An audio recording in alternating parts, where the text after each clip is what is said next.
Estados Unidos. Cómo el abuso y la parcialidad de la policía destruyen vidas. Las primeras reformas son un buen punto de partida, pero se necesitan cambios fundamentales. Abuso de autoridad en Tucson. La actuación policial abusiva en Tulsa, Oklahoma, que afecta a personas negras y personas de bajos recursos, perjudica la calidad de vida en todas las comunidades, señaló Human Rights Watch en un informe difundido últimamente. Human Rights Watch dio a conocer el informe en la víspera del tercer aniversario del asesinato de Terrence Crutcher, un hombre negro que no estaba armado. Esa muerte llevó a Human Rights Watch a investigar las interacciones cotidianas de la policía en Tulsa, que permiten apreciar los problemas más generales de derechos humanos asociados con los controles policiales en todo Estados Unidos. El informe de 216 páginas, Al suelo, actuación policial, pobreza y desigualdad racial en Tulsa, Oklahoma, detalla cómo los controles policiales afectan a Tulsa, particularmente en el área segregada y con población mayoritariamente de bajos recursos del norte de Tulsa. Human Rights Watch concluyó que las personas negras son sometidas a medidas de fuerza física, que incluyen pistolas paralizantes, mordeduras de perros de la policía, gas pimienta, golpes y patadas, con una frecuencia que es 2,7 veces superior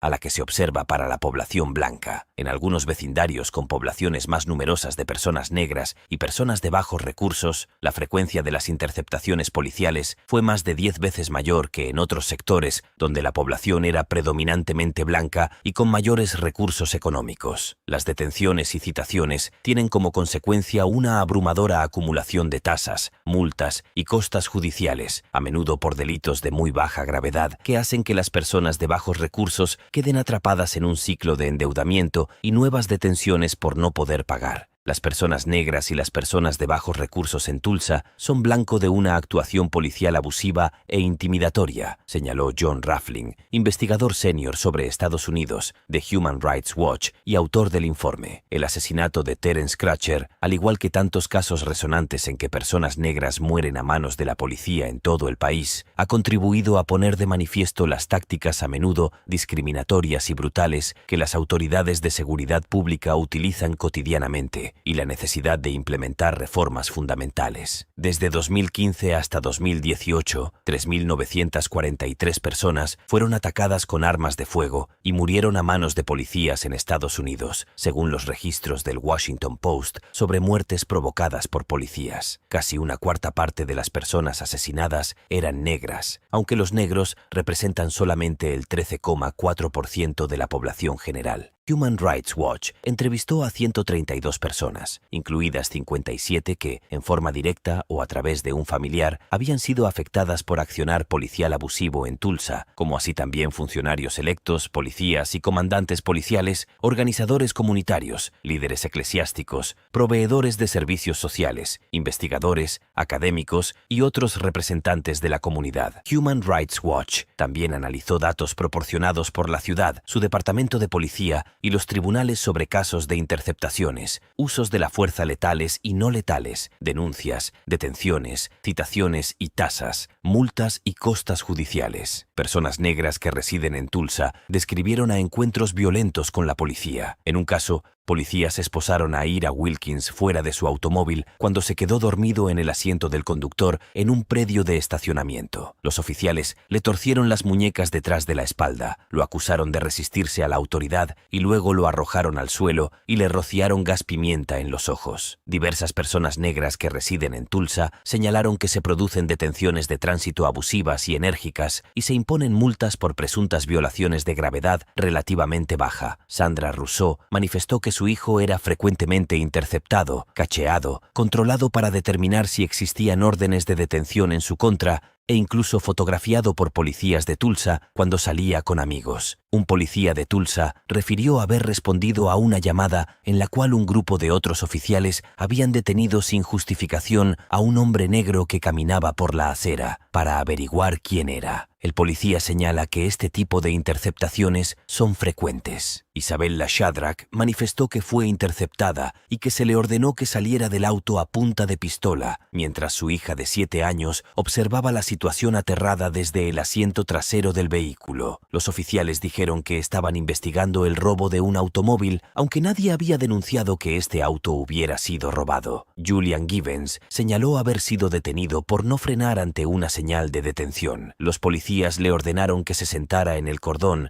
y lo esposaron, mientras otros registraban su auto sin permiso. Según datos propios del departamento, de 3.364 actos singulares de uso de fuerza no letal llevados a cabo por policías de Tulsa entre 2012 y 2017, el departamento de policía determinó que solamente 2 estaban fuera de la política y no aplicó medidas disciplinarias en ninguno. Tulsa fue el escenario de hechos devastadores de violencia racial en 1921, cuando una multitud de personas blancas invadieron la próspera comunidad negra de Greenwood, saquearon y quemaron comercios y mataron a cientos de personas. Hasta la actualidad, la población negra de Tulsa, especialmente en el norte de Tulsa, que incluye Greenwood, vive con altos niveles de pobreza y desempleo, un desarrollo económico magro y escuelas segregadas. Estos niveles de pobreza tienen un impacto sustancial sobre el delito y el accionar policial. Los controles policiales excesivamente enérgicos contribuyen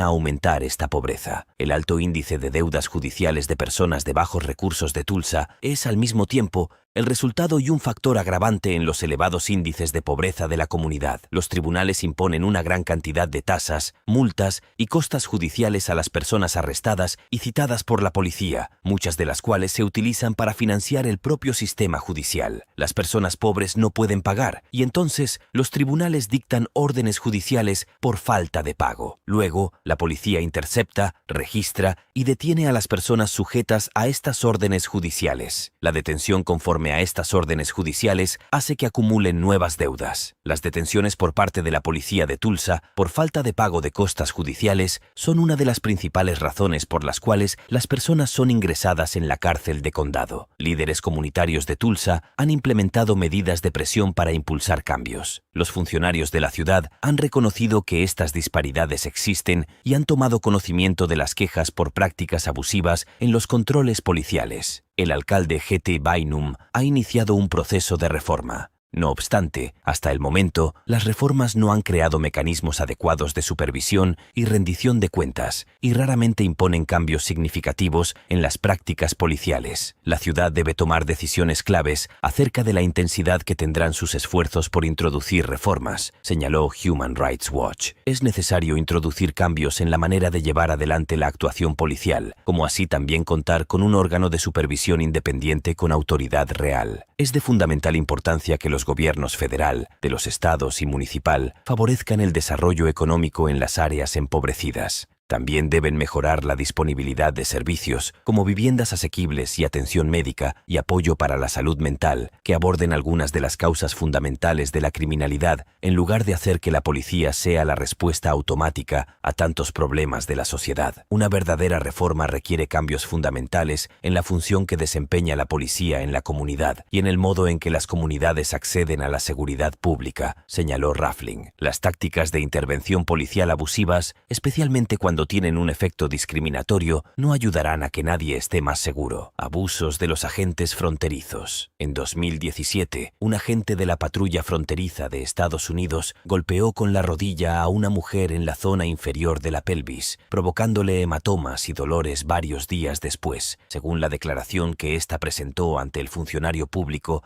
que evaluó su solicitud de asilo. En otro incidente ese mismo año, un agente de la patrulla fronteriza o de la Oficina de Aduanas y Protección Fronteriza, la Customs and Border Protection, CBP, forzó a una niña a desvestirse y luego la tocó de forma inapropiada. En 2018, un agente de la CBP golpeó a otro solicitante de asilo con tanta fuerza que lo dejó inconsciente y le provocó edema cerebral. Ese mismo año, un funcionario que vestía un uniforme verde, similar al que utiliza la patrulla fronteriza, le pidió a una persona solicitante de asilo que le practicara sexo oral a cambio de ser puesta en libertad. Otro solicitante de asilo fue mordido en un testículo por un perro de servicio de la patrulla fronteriza y luego se le negó el acceso a atención médica durante aproximadamente un mes. por lo que finalmente se le debió extirpar quirúrgicamente el testículo. En 2019, agentes de la CBP le habrían negado alimentos a un hombre que se encontraba en un centro de detención donde las temperaturas eran de frío extremo, hasta que aceptó firmar un documento que no entendía. Estos son solo algunos de los señalamientos de abusos catalogados en informes internos del Departamento de Seguridad Nacional, DHS, que recibió Human Rights Watch el 24 de septiembre de 2021. Como resultado de gestiones en virtud de la Ley de Libertad de FOIA. Los informes internos incluyen testimonios y descripciones de testimonios relativos a más de 160 casos de conducta indebida y abusos contra solicitantes de asilo por parte de agentes de diversas áreas del DHS, en particular agentes de la CBP y de la patrulla fronteriza. Los registros, a pesar de tener muchas secciones eliminadas, demuestran que los funcionarios de asilo del Servicio de Ciudadanía e Inmigración de Estados Unidos, USCIS, otra área del DHS, han presentado en repetidas ocasiones informes internos sobre señalamientos de ataques, abusos sexuales, violaciones del debido proceso, negativa a brindar atención médica, condiciones severas de detención y tratos deshumanizantes en la frontera. Los registros obtenidos por medio de la FOIA incluyen lo que parece ser un recuento interno del USCIS de 27 posibles violaciones del debido proceso por parte de la CBP y el Servicio de Inmigración y Control de Aduanas, IC, entre 2017 y 2018. En muchos de ellos se relatan situaciones en las que agentes impidieron que potenciales solicitantes de asilo presentaran reclamos o los obligaron a firmar documentos que no comprendían. Uno, por ejemplo, afirma que la solicitante declaró haber dicho a los agentes de inmigraciones que temía regresar. Estos escribieron que ella no tenía miedo. La solicitante manifestó que los agentes inmigratorios no le dijeron qué era lo que estaba firmando cuando registraron su firma. El 28 de septiembre, Human Rights Watch le brindó al DHS resúmenes de 11 casos de abuso detallados en los documentos de la FOIA, junto con una solicitud de información sobre las investigaciones o acciones disciplinarias que se hubieran implementado, en su caso, como consecuencia de las denuncias. El 12 de octubre, Human Rights Watch proporcionó al DHS más datos sobre las inquietudes que se plantearon en los informes internos relacionadas con violaciones del debido proceso y trato deshumanizante, junto con una solicitud de información sobre las investigaciones o acciones disciplinarias que tuvieron lugar, en su caso, como consecuencia de las denuncias. Al momento de elaboración de este documento, el DHS no había respondido a ninguna de las solicitudes. Durante años se han estado acumulando pruebas que indican que en el mayor organismo federal de aplicación de la ley, la CBP, existen graves falencias en cuanto a la transparencia, la supervisión y la rendición de cuentas. Un informe de 2019 de la Oficina del Inspector General del DHS determinó que el 47% de los empleados de la CBP encuestados no creía que los agentes en ninguno de los niveles rindieran cuentas por su conducta. En una declaración jurada de 2018, el ex subcomisionado adjunto de Asuntos Internos de la CBP, James Wong, indicó que las autoridades de la CBP eran reacias a responsabilizar a los agentes y demás personas del organismo por sus acciones, incluso si estaban involucrados en actividades delictivas. Los documentos que obtuvo Human Rights Watch en virtud de la FOIA se relacionan con informes internos enviados principalmente entre 2016 y 2021, que incluyen señalamientos graves, en algunos casos de conducta delictiva. Por ejemplo, los registros muestran que un supervisor de la Oficina de Asilo de San Francisco comunicó lo siguiente de forma interna al DHS. La FA, nombre de la funcionaria, acaba de llamar nuestra atención sobre una cuestión grave. Una de las personas solicitantes que entrevistó hoy tiene una hija pequeña que fue agredida sexualmente por alguien que creemos que se desempeña como agente de la CBP o la patrulla fronteriza. Fueron apresadas por la patrulla fronteriza, enviadas a la celda de detención fronteriza conocida como Icebox, la hielera, en español, y luego se produjo esta situación. La niña fue obligada a desvestirse y fue tocada de forma inapropiada por un guardia que vestía un uniforme verde y tenía una placa de identificación que decía su nombre y cargo. Los documentos no registran de qué manera respondió el DHS a estas acusaciones. En virtud de la política del USCIS, los empleados tienen el deber de denunciar los actos de mala conducta de forma interna al DHS o a los órganos de supervisión del gobierno federal. federal. Eso incluye la denuncia de violaciones o presuntas violaciones de leyes federales, estatales y locales, así como de normas, reglamentos y políticas del organismo. Si bien los registros no contienen información sobre si se investigó alguna de las denuncias de abuso o si se tomaron medidas disciplinarias, efectivamente revelan que, en algunos casos, los empleados del USCIS no tenían en claro cuáles eran los procedimientos adecuados de denuncia para supuestos de abusos en la frontera, especialmente respecto del lugar al que debían remitirse tales denuncias. Por ejemplo, los registros incluyen un correo electrónico interno de 2019 en el que un funcionario de asilo describe pruebas alarmantes contenidas en el legajo de un solicitante. El funcionario describió haber corroborado en entrevistas con el solicitante que un agente fronterizo intimidó a un solicitante de asilo y no registró de forma correcta el temor de esa persona a regresar a su país de origen ni su información personal. No sé si este es un tema que podemos remitir a la sede central o si hay algo que realmente podrían hacer al respecto, dice el mensaje de correo electrónico. Simplemente no quería ser la única persona que estuviera al tanto de la situación. 3 exfuncionarios de asilo y Michael Knowles, presidente de la oficina local 1924, de la Federación Estadounidense de Empleados Gubernamentales, AEFGE, la cual representa a funcionarios de asilo, manifestaron a Human Rights Watch que según sus experiencias hay pocas expectativas de que el DHS tome medidas respecto de cualquier señalamiento de mala conducta por parte de integrantes de la CBP o el ICE. Asimismo, expresaron que la gerencia del USCIS no exigía ni alentaba de manera uniforme el cumplimiento de sus normas sobre denuncias, aunque este requisito se menciona en la capacitación que se brinda a los funcionarios de asilo. Los señalamientos de conducta indebida y abusos que se incluyen en los documentos parecen haber sido enviados a supervisores o a la sede central del USCIS, a la Oficina de Seguridad e Integridad del USCIS, a la Oficina de Derechos Civiles y Libertades Civiles del DHS y a la Oficina del Inspector General del DHS. En muchos casos, el USCIS decidió tachar secciones de los documentos que contenían detalles cruciales como fechas, lugares y la nacionalidad de la persona que padeció el abuso, como también omitió documentos adjuntos de la presentación. Human Rights Watch obtuvo los documentos luego de entablar acciones ante la justicia federal en relación con una solicitud que inicialmente remitió en 2015 y está considerando presentar un recurso de apelación adicional para exigir al gobierno que ejercite una mayor transparencia, incluido que se limiten las eliminaciones que realiza a aquellas permitidas en virtud de la ley FOIA. Los documentos obtenidos al amparo de la FOIA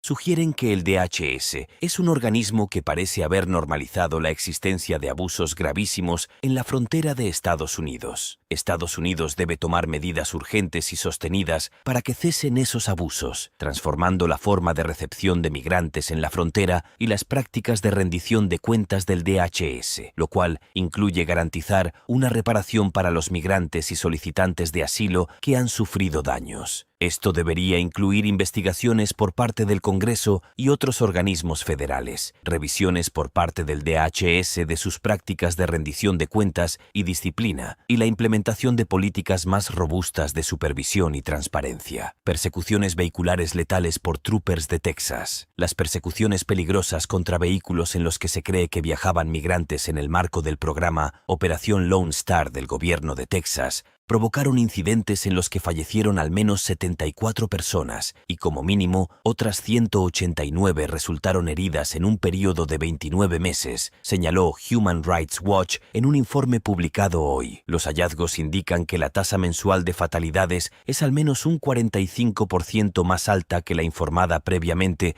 por medios de comunicación y organizaciones de derechos civiles y que las lesiones y la destrucción de bienes son considerablemente más graves. El informe de 77 páginas, mucha sangre en el piso, persecuciones vehiculares peligrosas y letales en la operación Lone Star de Texas, documenta el aumento en las persecuciones de vehículos por parte de policías estatales, del Departamento de Seguridad Pública de Texas y agentes locales de seguridad pública En los 60 condados de Texas más afectados que implementan el programa Operación Lone Star del gobernador Greg Abbott, los registros revelan que, en varios condados, las persecuciones vehiculares innecesarias aumentaron en más del 1000% desde que comenzó el programa. Human Rights Watch determinó que los residentes de estos condados se ven afectados de manera desproporcionada por persecuciones y accidentes vehiculares por parte de las fuerzas de orden público. No hay necesidad de que la policía esté circulando de manera tan descontrolada por las carreteras de Texas, provocando accidentes y choques contra coches, viviendas e incluso contra las y los texanos. La Operación Lone Star de Texas está potenciando una situación de caos, miedo y violaciones de derechos humanos contra personas texanas y migrantes,